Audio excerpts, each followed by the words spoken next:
Estados de Ramujorta questiona a Justiça Timor-Leste serviço lá um dia.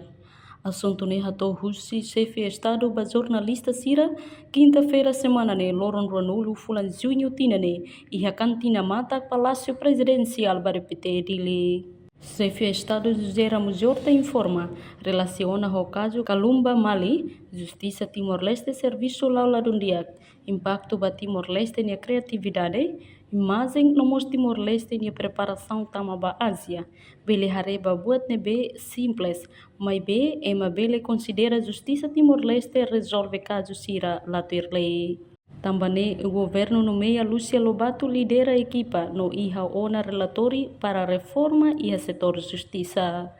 Bakajo Kalumba Mali, o cidadão indonésia ne, chefe Estado ladung acompanha tambala os caso crime, mas be cidadão ne ba Indonésia belehetan pena de morte.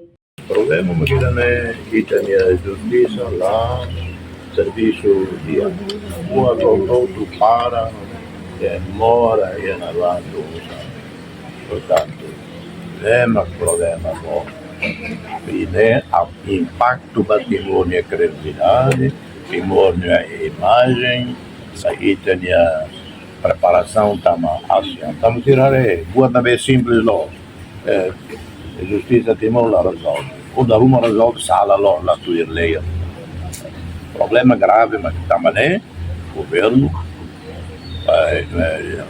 nomeia a senhora Lúcia Lobato, doutora Lúcia Lobato, halo relatório da halo, agora para a reforma do setor de justiça.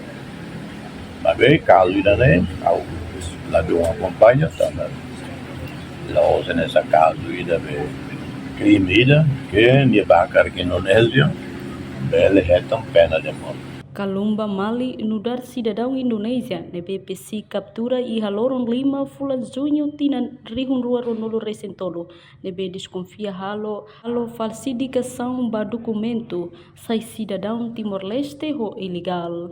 Kalumba Mali mosai arguilho ba caso corrupção e Nusa Tenggara Timur. Reportagem Sabina Sansa, Televisão Timor Post. Janela informação ba emogoto. Atua tem informação atual dia Clio. Kita haluha.